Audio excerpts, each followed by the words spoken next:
Welcome. You're looking in live to Las Vegas Motor Speedway for the day's running of the South Point Casino 400. My name is Bradley Ream. I'm joined here by friends Freeze and our cameraman Zach here today.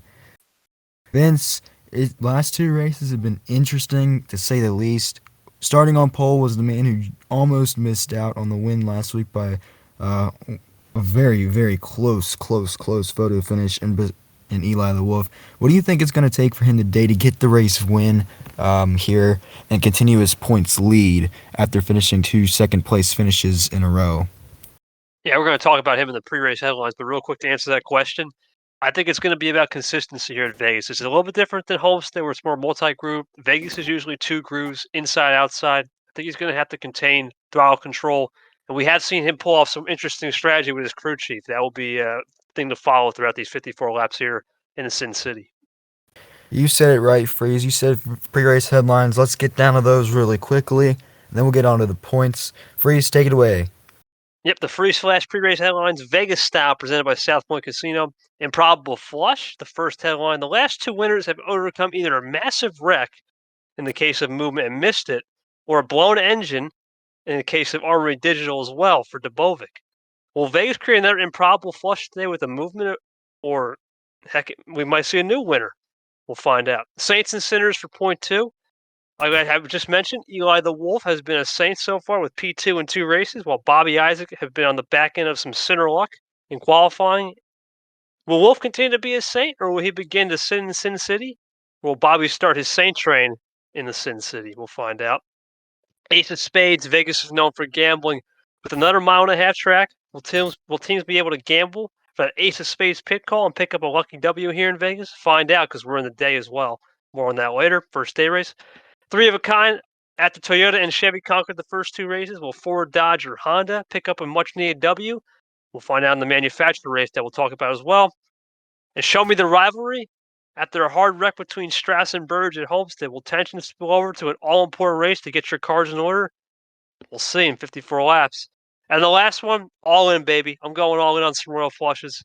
The last two races have seen the leader at the white flag not win in the case of Chilling at AD, and Rain at Homestead. Will we get a third race in a row where the leader at the white loses in an epic Royal Flush finish? That's all we got, buddy. It's back to you, Reem. It's Vegas, And baby. Whatever happens, stays. Let's go. thank you, Freeze. Taking a look at your point standings so far through two races, Eli the Wolf is your leader with two second place finishes in a row. He's your point leader.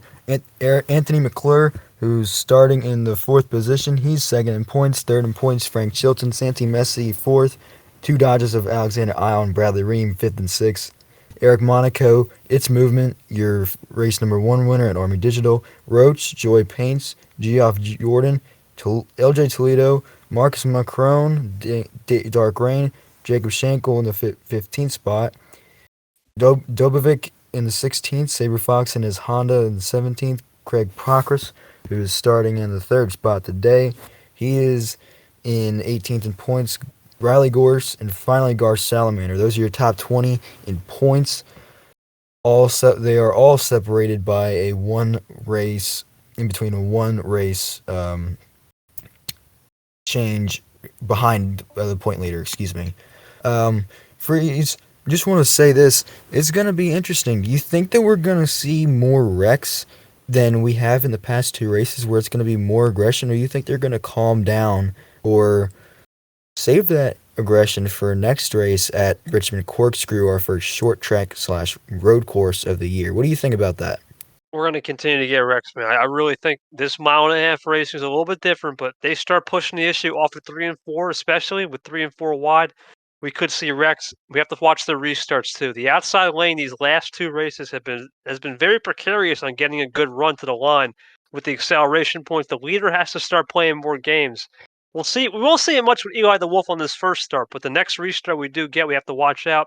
And one thing to know, more than just pitch strategy here at Vegas, we have a little smoother surface. The surface will not be like Homestead. It's two-lane racing. It's about to get going, buddy. In 3, 2, 1, hit that command. The engines have fired here at Las Vegas in the Sin City. As the cars are about to begin, there they go. They're going to roll off. Let's check to make sure that we don't have any retirees already, Zach. Cameraman. See, looks like we're pretty good so far. As you can see, the field is how they're going to start. As yes, we are good. So the pace car is going to come around at turn number 3, hitting at turn number 4, and they're going to come off. They're just going to come off the track, and down goes down and go to pit road. Eli the Wolf, Reggie Fogelman will lead him to green. One Chevy, one Toyota. Here in Las Vegas, behind him, Pockerson McClure, then Roach, and the 32 Honda.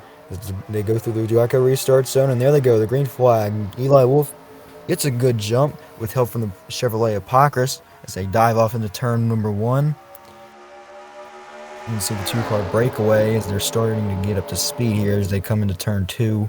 And down the backstretch, Freeze, over to you. Yeah, it was like Reggie Fogelman has a choice to make here. Does he clear on the inside? Yes, it'll be a 3-car breakaway as Roach will lead for a battle of fourth McClure. Eli the Wolf sliding up a little bit because Pocker's making a move. Yes, he does, but he's going to stay right back in line. As they get to cross the finish line for the first lap, it's Eli the Wolf, your points leader.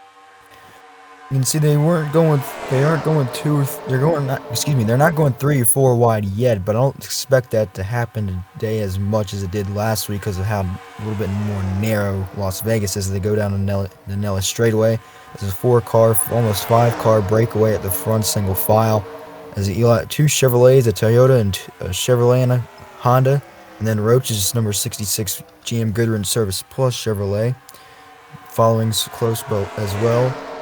They head off into turn number 1. They're just a little bit single file so far. Nothing too major, nothing too aggressive.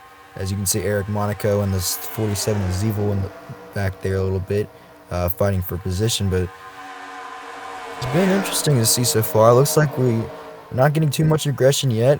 And we might be able to get a good green flag run in here so far as the tires slowly start to fade out. Freeze. We're on Eric Monaco right now. Talk to about him, how he's been doing a little bit this season so far. Yeah, Eric Monaco has been up and down, but he's been uber consistent. I would say he's avoided some wrecks. He's 7th in points as we go on board Eric Monaco here, the Pennzoil Chevy. I think for Eric, it's about getting a top 10 run today as he works with the manufacturer, a couple teammates, David Roach and Santa Messi. It's about just getting a top 10 run, improving that points position as we get into some interesting tracks like the Corkscrew coming up, and as well as Texas World. Yeah, like you said, next weekend next race will be Richmond Corkscrew. It will be a tough challenge for these drivers. It's going to be our first mean race of the year. And then it'll be Texas World for more fast 4 or 5 wide racing. That will be a fun, exciting race. Probably one of my favorites all season so far. It's our first day race of the year, so I don't think it's pretty hot out there today, but it's still good temperatures, and this track is really, really hot. So as these guys keep going, then you'll see some faster speed. But the cars they are single filed out. I mean, the first 2 wide battle that we have, I think, is outside the top 10. Everybody is single file so far, and I'm not sure if that'll keep up for the whole entire race. I mean, the first battle that we have is Justin Reese, and now making Brad Stover fighting for position up back there. But it's gonna be interesting to see if anybody's gonna be aggressive enough to take a pass, or you can see the 34 and the 56. So you can see how that middle lane is working out to their advantage right now. It looks like that is going to be the same like as last week. But it'll be interesting to see how these tires come in. I think if we keep going green flag, we will definitely see a green flag pit stop. But it all depends on the strategy and when that green flag pit stop comes if we keep going green. Really no. Actually, there's a lot of off-throttle time. That's what's creating this single-file conga line racing. It's a little interesting. We don't see much passes. I did see the weather. It's around 60 degrees, a little cooler track temperatures. There's not really much movement, though, in terms of drag. I think Eli the Wolf really can hold the lead here, unless let's say Pocker's and whoever's in 4th McClure, and I believe Noah Knight, dead last in points, are very close to it. They got to start getting a run. Because if they don't get a run, you don't have 5 or 6 cars helping you. I think it's going to be a single file. There's a run by Pockers, but he has no help. But Reggie Fogelman slides up just a little bit. Pockers for second. You see he loses a little bit of momentum on that inside as the outside gains some traction. Yeah, and if it keeps up like this, I think that, as Fogelman looks to the inside. Oh, crossover. That almost got blocked, but Fogelman looks into the inside for the lead. I think he's going to get into turn number 1 as he's going to have a help. That middle outside lane is going to look to fight as he's going to, Fogelman almost losing Oh, help, and he's going to tack back in line, I think. Yep. But like I said, I it'll think be this is interesting to see how, if this plays out with the green flag, how the points are gonna, not even that, but the points. I mean, think about it. If Eli the Wolf keeps on this win, he'll have an average finish of like 1.33 or something. Like he's had a second, and if he wins today, he'll have a first. And that's going to be really interesting to see how much he can gain off these guys. But I don't think he's going to gain by that much because Aaron McClure, the 54 CVS Chevrolet, is right there behind him as well, and he's looking at a great points day again. It's just going to be interesting to see. Like I said, you never know what can happen here in the this series, but we're riding on board the back bumper of that 5, looking back at Reggie Fogelman into the inside, and Pockrass goes, but he doesn't have any help, and Fogelman's going to come down and block. But Freeze, like I said, it's going to be interesting to see some of these guys, if strategy plays out, everything could be thrown back out the window, even if we get a caution. But like you said, they're slowing down a little bit in their turns to make the corners, and which is creating a single file portion. Do you think that Eli can lead all the laps today and eventually win? And it really just depends, you know?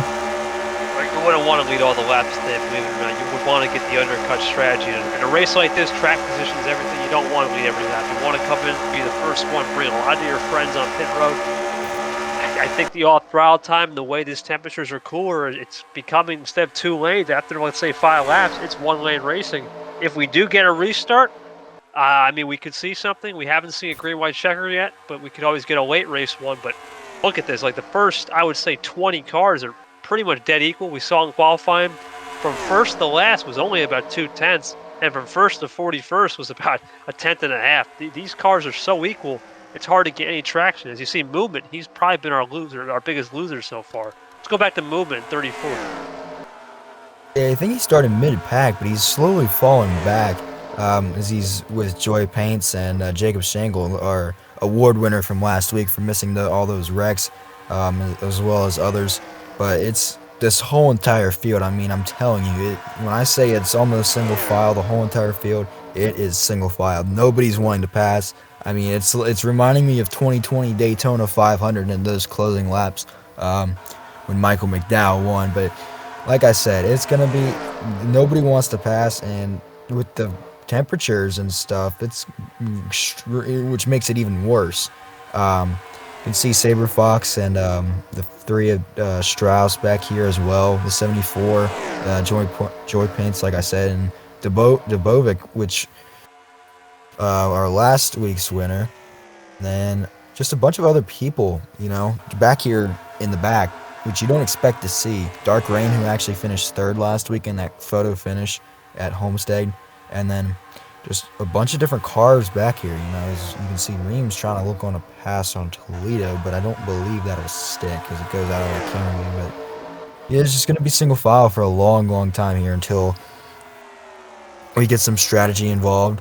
But and as you can see, Noah Patton on the 29 as well. He got involved last week in a wreck. But Freeze, what do you think is going to happen? Like I said, do you think we're going to see more guys try to pass? I don't think so, but you can see a little bit of a pack try and form here, but I don't know what we're going to see. I think it's just going to keep being single file. There's zero tire fall off, man. I mean, yes, a little bit 3 wide almost, but there's only about a half a second of fall off in, let's say, 20 laps. I mean, if we get a 30-lap run here, we're talking maybe 7/10 of a lap on a fall off. It's going to have to be very late at the end of the run, and you see the outside starts to power through with the lines being equal. I think you want to take the undercut strategy here and then go for something bigger. Maybe a 2-tire call. I think it might be worth it here if you're someone 40th in the pack or 35th. Yeah, I think that's what most of the people in the back are trying to focus on in their strategies right now, but it'll be interesting to see what all happens if we do get pit stops and when we get them. But we're looking at Justin Reese in that number 12 Coke Zero Chevrolet.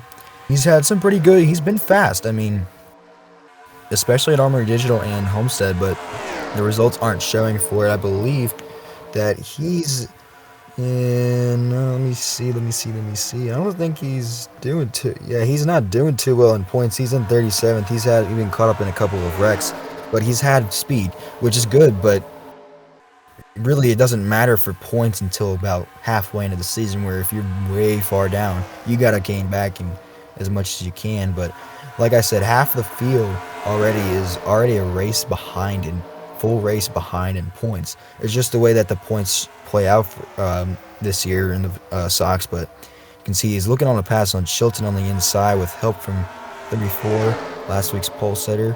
I think he's gonna clear him out. What? 10's gonna fight back on that outside, who's also been strong. Chilton's also been strong this year, just like some other guys here in this field. But Chilton, he's running mid pack right now, which is not bad. But he's finished seventh in both races this year, so he's up there in points. But I expect a good run from these guys moving forward. They're bringing some fast cars week in and week out.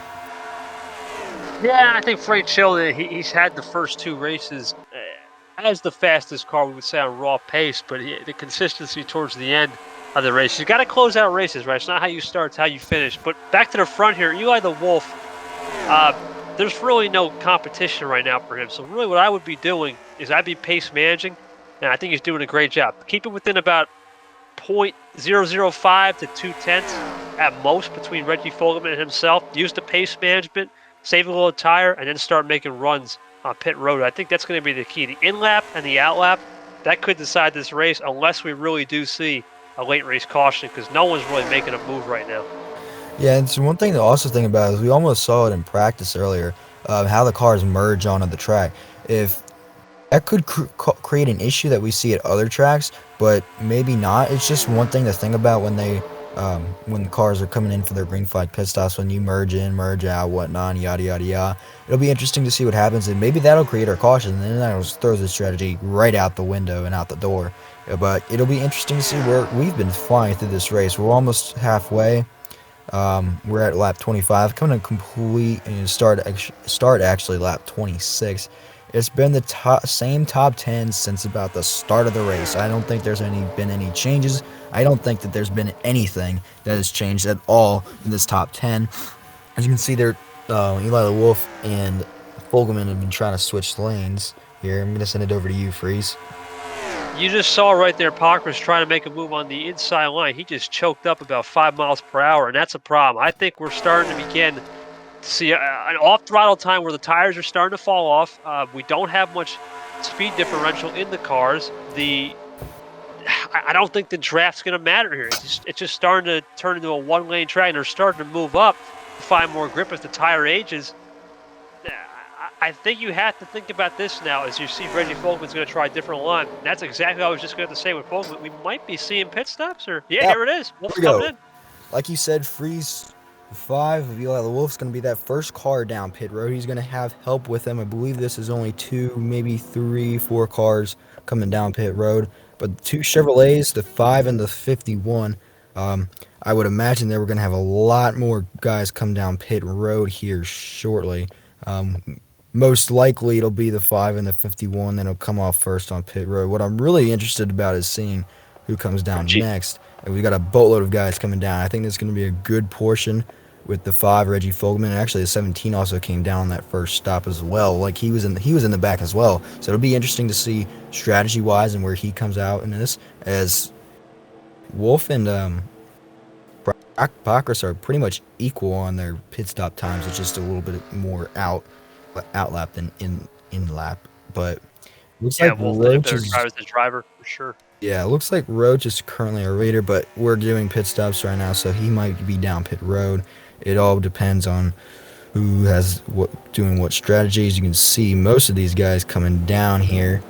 We got Dark Range, Sean Ard, who's also not doing well this season. Reams on pit road here. Ian Styles is.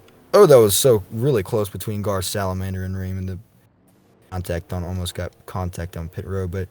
Yeah, we got some guys down pit road this time. Jordan, Roach, other people like Gorse. But it'll be interesting to see how they can come off this lap and where they all play. So let's go back to.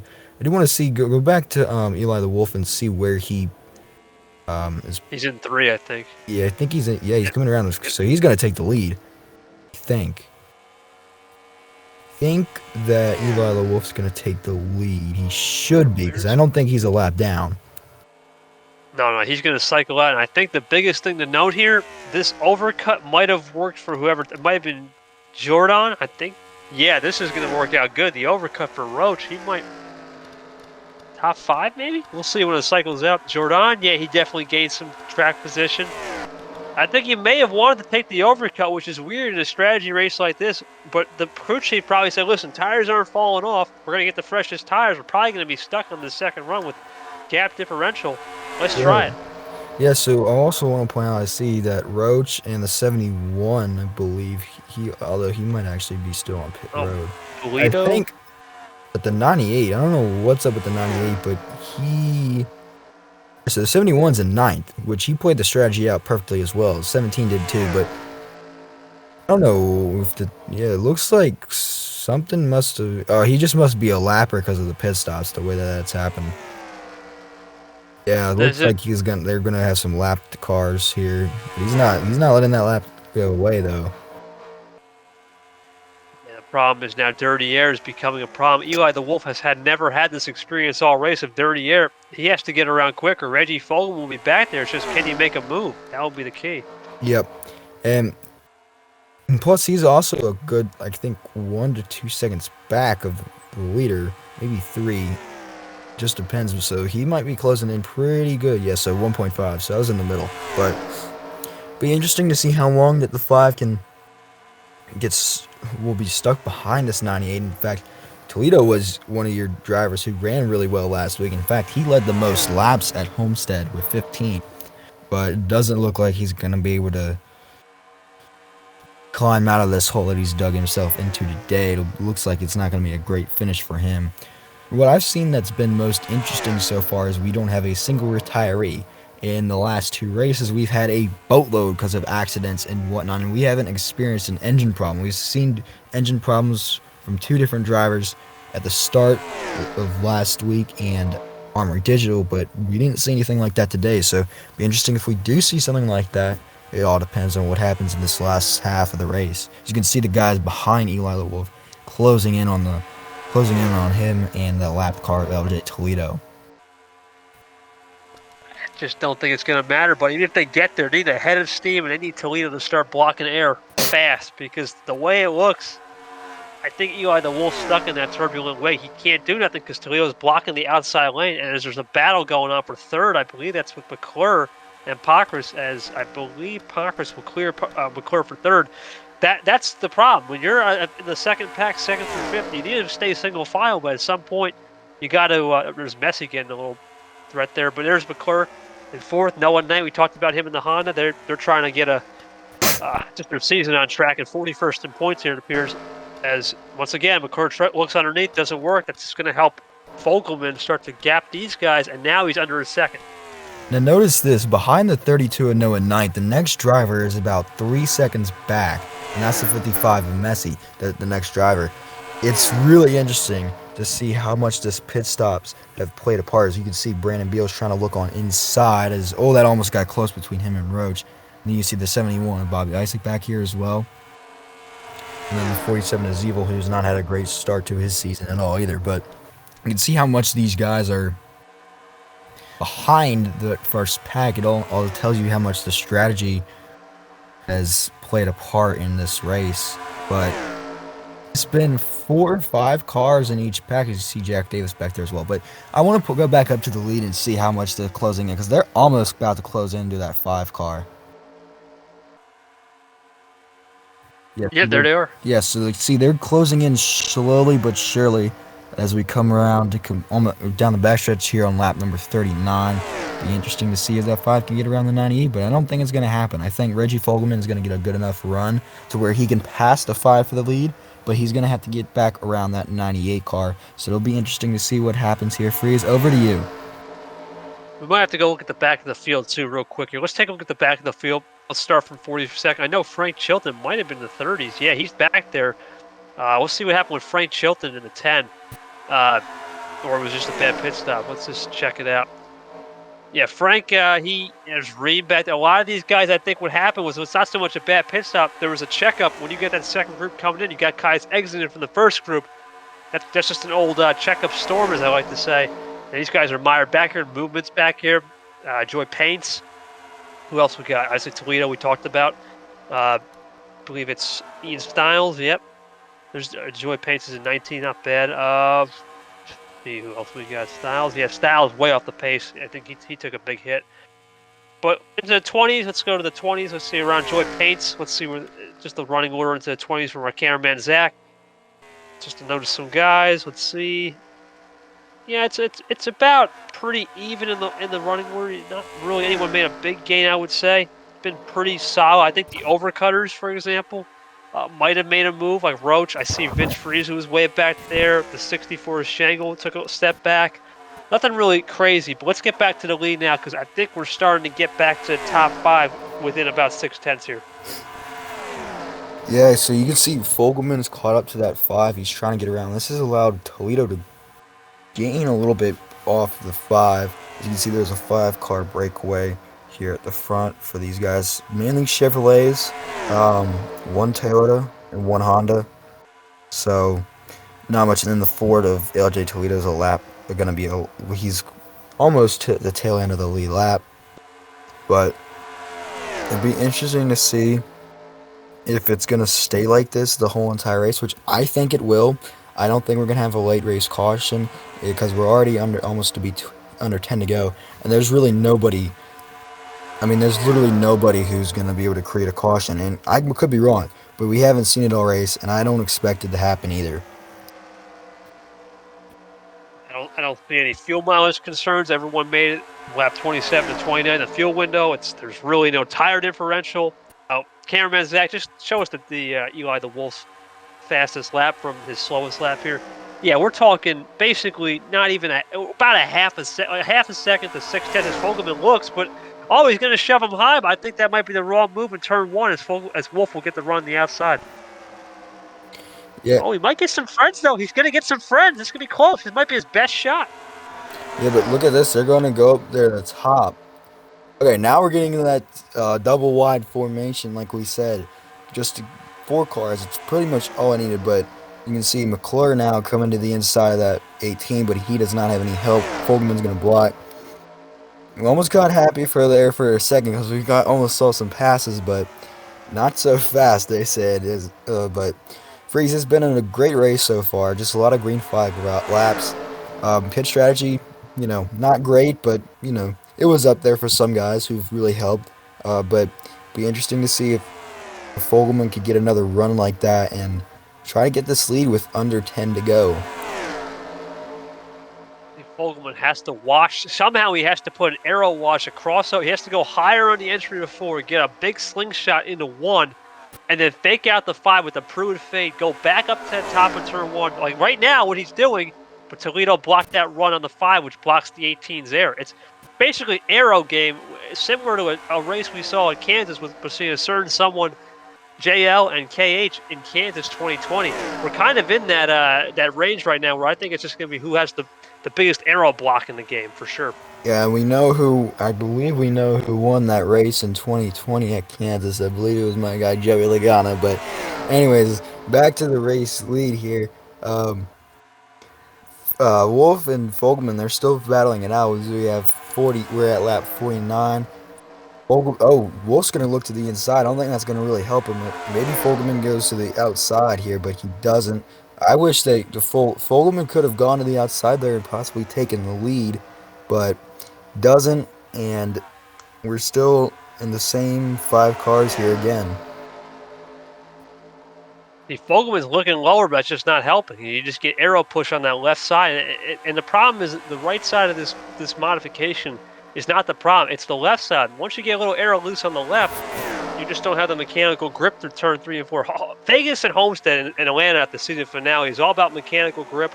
And you see here as Parkers tries to make the move. And if you don't have it, you just don't have the runs to generate and understand the passing lanes. Now, one thing to note here real quick, Fogelman tries to go high. If LJ Toledo does hang on to this lead lap, we'll have no cars retire and no cars finish off the lead lap as once again Fogelman tries low, which could be an interesting stat compared to the first two races. Not only that, nobody's going to get in a DNF or a wreck in this race, which I find that really hard to believe. As Wolf almost had a run there, but this is going to give Fogelman a chance. He's not gonna go. He's not gonna go to the outside. As we got, I believe, 3 to go. Wolf's trying his best to get by that 98 to seal the deal here at Las Vegas, but it's not gonna happen yet. As Fogelman looks to the inside with Wolf with a huge block. That moves him up to the outside. I don't think that's really what he wanted to do, but we'll see. We're coming to 2 to go now. 2 to go, Eli the Wolf, the points leader, looking to get that 1.33 average finish if he can pull up the win. Pockers goes a little bit higher on Fogelman, gets a big run. Can he cross it over? No. LJ Toledo is still blocking the air. Wolf's going to go lower now. Does Fogelman go high and stay up there? Does Pockers shove him up? No. Eli the Wolf will still lead. Toledo's going to get a big run into 3 and 4 for the second to last time. Bradley Ream, white flag, buddy, call it. Flag is out here. Eli the Oh! Wolf trying to take away this race victory and extend his points lead. Fogelman. It's Fogelman, Pockers, and then the two guys behind him, McClure and the 32 and Noah Knight, are also back there, but they're out of the picture. I think it's just going to be Eli the Wolf, though. I don't think he's going to make any moves. I think he's just going to block the 18 down the back straightaway for the final time. As yes, that's what he's going to do. Fogelman looks really low on the 5, but I don't think it's going to be enough. Out of turn 3 and 4, final time. Eli the Wolf is going to get his another win, and it's going to improve his points lead. He wins the day at Las Vegas. What a race, and what a strategy-filled race. No, we didn't see a single caution, not a single retiree, unless we missed something right there at the end, but I don't think that we did. What a race. Oh, actually, We might. Yeah, I 32 think there was a got. little contact. I said, oh, there might have been a little contact. Yeah, I think there was a. Oh, he hit the wall. That's what happened. That was interesting. Oh, he wasn't a retiree, so we can still say that there was no retirees or anything, not a wreck, but it's interesting that that happened. He just got squeezed up there. I would have had a fourth, and that's I think that's been our really the only pass for today that we've seen. But Also, I didn't point this out, but he actually the 32 was actually able to get around the 54 a few laps earlier, but clearly I lost that second to last lap. Instant the wall took that shot that down. so nobody got retired from this race, which is interesting. So Eli the Wolf's going to be your points leader again. He's going to improve that race lead because I know that. Like I said, I know that McClure and Eli the Wolf are going to be up here. I think with Santi Messi's run that puts him He'll in be up there. third, I think, because he finished sixth. And then Roach will be up here as well because Isle and Ream and then Monaco. Monaco might gain a position or two on Ream and Isle, but not 100% sure. It'll all depend on what we see. But Freeze, take us through this race, your thoughts, and what we will be expecting next week, completely different for Richmond, Corkscrew, and then Texas World. Yeah, track position and qualifying didn't matter. We saw the front two really just dominate the whole race. Eli the Wolf led most of the laps, if not all the laps. And then Reggie Fogelman was just kind of his wingman. And when you have a wingman, it's basically just asking for a W because when you have a wingman blocking, no one can get a run. It was similar to a way in a weird type of like one groove super speedway race. And I think in laps mattered. Also, the way the pit strategy worked, I felt like the undercut was good for the leaders, but the overcut was someone 20th on back worked. Yep. In the case of, let's say, like a Freeze or a Roach. But next week, I don't know what they expect. It's a meme track. It's a corkscrew. Yep. I think anything can happen. There's really a lot of unknowns. It's a road course hybrid. I think track position will matter, but I expect it to be a little bit different with testing, and we'll see when we get to Richmond on what happens for the Virginia is for Lovers 400. I definitely agree. I've seen some racing at that track before just once, and I will definitely tell you that track position will matter. I know that for a fact because it's a flat track and the speeds are not high at all, and it'll be interesting. But you can also use the apron there. I've seen cars use the apron and get into a little bit of trouble, so we'll have to see what happens. But I can't wait for that race. Then we go to Texas World, and then after Texas World, believe we go to Papyrus Motorsports Park for the race Diecast 300, which will also be a road course and super speedway mix. And then we go to Auto Club, Darlington, Martinsville. Oh. And then the two. Frank Chilton. Yeah, Frank Chilton with 3 to go. Actually, on the last lap, had a piston go out on him. Well, we did have a retiree. Yeah, had a piston go out on him on the last lap. Coming to the last lap. Darn, I thought we were gonna be clean. Almost. Hey, I'll say we It had happened on the last lap. We didn't have a retiree, but yeah, it's been like that for the whole entire race. Yeah, piston failure on number 10. And that's gonna suck. Yeah, gonna drop like a rock. He was doing so good, and then that's really gonna suck for his standings. Especially for me, aisle and movement as well. I think he'll be getting a gain. What? Aisle definitely got the lesser part of that, and then movement definitely didn't finish that well either. So we're gonna definitely see an interesting point shakeup. Yeah, it'll be interesting. I But guess the top like 4 or 5 are gonna stay the same. Like, I would imagine most of them. Well, I'm gonna go ahead and end the broadcast, All right, cool. The recording.